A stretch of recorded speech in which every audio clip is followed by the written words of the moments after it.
Magandang hapon po sa inyong lahat. Ito po si Dr. Jeff Ho. Nandito po tayo sa clinic at ipatuloy po natin yung ating live consultation. Meron po tayong pasyente sa harap ko. Ilang taon na po siya? Pinaedad niya? 10 po. 10 years old. So, bali grade 4 or grade 5 na? Grade Okay, good. Saan po siya nag-aaral? Sa Bunawan po. Okay. So, anyway, ano pong problema niya? Sakit lang yung tiyan, Dok. Sa dapit nagkasakit ang tiyan. Diri sa kuto-kuto. Dito, sa Sikmura. Sa Sikmura. Kuto-kuto sa Bisaya. Sikmura sa Tagalog. Ilan araw na po yan? Ito po, Dok? Since when? Sa Friday din, no? Friday, Saturday, Sunday, Monday. Ano yan? Pag-ising sa umaga nung Friday, nandyan na? Or after breakfast? Or after lunch? Or sa gabi nagsumpong? Sa gabi, sir. So, ibig sabihin, pag-gising sa umaga Friday, nakapasok pa siya sa eskwelahan.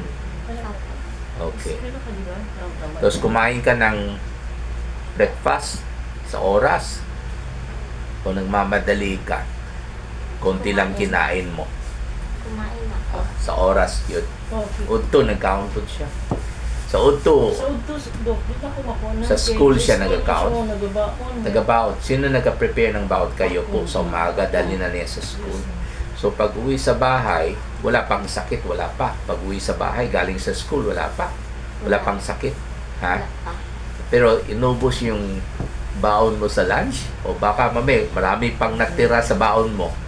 Marami pang natira, no? Marami. See?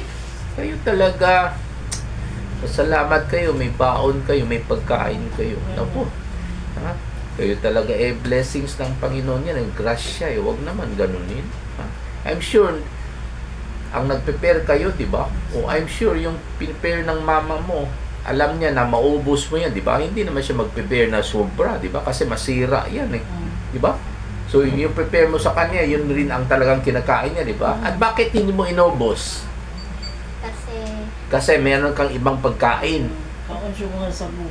Ay, so, kumain ka ng sago. Ha? Sa eskwelahan yun. Bago mo kinain yung baon, kinain mo yung sago. Ka-bright. So, nabusog ka na sa sago, kaya marami pang natira. Buti na lang hindi nasira yung pagkain na yung baon niya. Nasira ba? Napanis ba nung dinala niya sa bahay? Yung Friday? Hindi naman. Pero hindi naubos. Oo nga. Pero hindi na panis. Ano palang prepare ninyo nung Friday? Siyempre, kanin. Dok? Fried chicken. Oh, fried chicken din. Hindi mo kinain yung fried chicken. Kinain. Pero hindi naubos yung fried chicken. Meron pang sobra. Opo. Kayo talaga. Okay, so anyway, nagdating kayo sa bahay, anong oras? Galing sa school? Lasing ko na. Alas 5. Okay. So, hindi pa sumakit. Hindi kaya late ka kumain nung tanghali. Late ba? Hindi late siya. Hindi naman sure late kasi on time man kayo ang last subject ninyo. Anong oras yung last subject ninyo nung Friday? 11:30. Tapos diretso ka agad sa go. Hindi pa. Anong ginawa mo pagkatapos ng last period ninyo? Kumain ako. Ng baon. Opo. Hindi mo inubos kasi yung nasa isip mo, kakain ka ng sago, ganun ba? No? Hindi rin. Bakit? Yung sago after yung lunch ninyo? Ha? Okay. So, pagdating sa bahay, wala pang aray. So, kumain siya ng dinner? Hindi. Kumain, sir.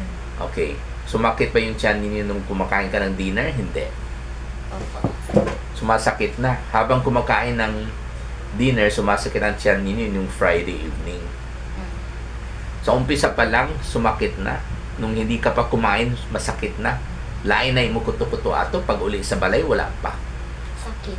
Sakit na. Ayun. Palagi ka ba nagasago sa lunchtime? Hindi po. Okay, sige. So, anyway, yung sakit mo ba, yung parang pinipiga? Talaga agay, tapos mawawala, ganon. Tapos, since Friday evening, Saturday evening, Sunday evening, ginigising ka sa sakit. Maglimbag-limbag ka. Opo. Okay. First time lang ba nangyari sa kanya? Okay. So, anong na-try niya ng gamot? Ano lang sir, yun pa, ano siya, pyramid. Okay. Loperamide. Bakit? Nagtatae ba siya? Nagkalibanga? Wala. Naku, huwag kayo magbigay ng loperamide. Ang loperamide ay para sa diarrhea. Eh, wala naman siya diarrhea. Eh, lalong hindi gagalaw yung bituka niya. Lalong mapupundo yung hangin sa bituka niya. Lalong magsakit yung tiyan niya. Okay, baka yung Friday siguro, diretso ka rin ng soft drinks, hindi ba? Nag-soft drinks ka rin nun? Ay, ka-bright. Ano yung soft drinks mo? Before yung kinain mo yung baon? Ha? Nauna yung soft drinks, ganun po ba? Ka-bright. Then yung chicken. Then yung sago. Ang sarap ng buhay mo. May appetizer. Oh, eh, di pala dessert pala. Ano ba yan? Okay, so yun. Palagi mo bang ginagawa ito? Yung bang diretso ka agad soft drinks pag tapos ng last period? Hindi? Hindi po. Okay. Eh, bakit ginawa mo yun? Kasi, Uhaw ka. Nauhaw. Ha? Uhawon ka ato. Okay, so anyway, hindi pa siya nag-try ng gamot, no? Oh, so hindi ito diarrhea, no? Kasi kung dahil sa diarrhea may kinain siya ng marumi, contaminated food or contaminated water, eh syempre magtatae na siya. Eh by this time hindi pa, for 4 days na. So maaaring nagloloko lang yung bituka niya.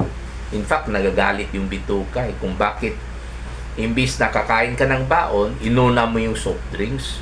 Kaya yun. Okay, so anyway, lumalala ba yung sakit ng tiyan ninyo? Compared to Friday, Saturday, mas malala ba ngayon o pareho lang? pareho lang. Nandyan pa rin sa sikmura. Hindi tumakbo pababa sa kanan, hindi. Kasi pag pag tumakbo pababa sa kanan, eh baka appendicitis yan, no? So hindi naman mananatiling nandyan, no? So mukhang hindi naman po appendicitis, kasi appendicitis dapat within 24 hours galing dito sa sikmura, bababa dito sa right side dito. Yun ang tatak ng appendicitis within 12 to 24 hours, no?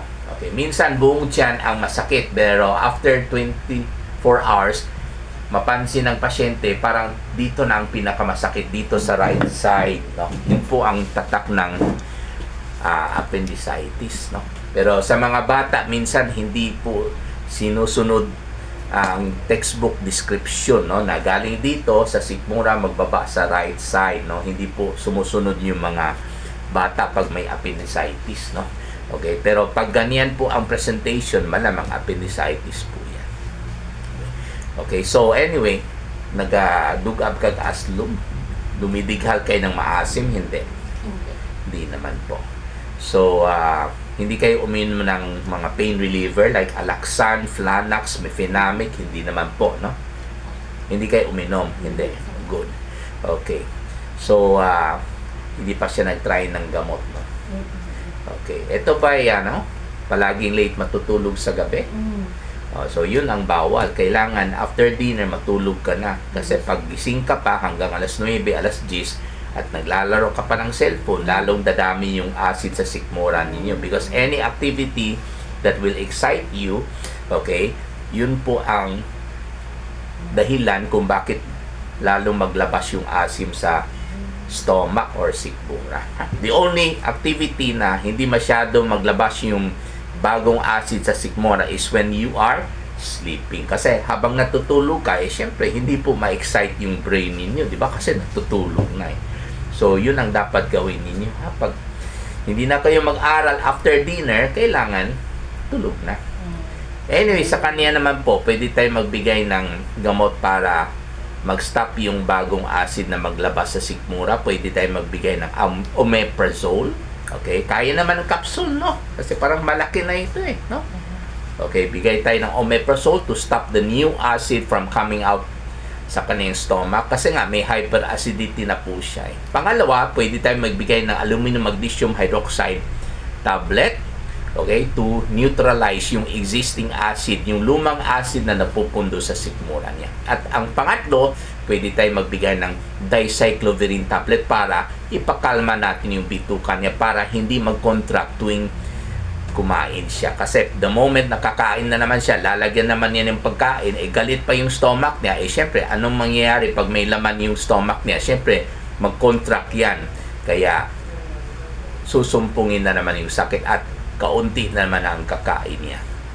Okay, so yun po ang binibigay po natin pag meron pong hyperacidity. No? Hindi po sapat kung yung isang gamot lamang, no? Kasi walang isang gamot na may tatlong effect, no? So, kailangan iba't ibang gamot para magkaroon tayo ng iba't ibang effect. Yung unang gamot para to stop the new acid from coming out into her stomach, no? And pangalawang gamot, yun na po ang mag-neutralize ng lumang acid na nagpupundo na po sa stomach niya. At yung pangatlong gamot, yun po ang magpapakalma ng bituka. Ipaparelax po muna natin before siya kakain. Okay? At syempre, iwasan po muna natin yung soft drinks, no? Okay? Yung iced tea at saka milk tea. Lahat ng mamaasim, no? Kalamansi, sinigang, paksyo, kinilaw, suka, bawal po yan, ha? Okay? At saka bawal talaga late matulog. Kailangan matulog ng maaga. Okay? Maraming salamat po.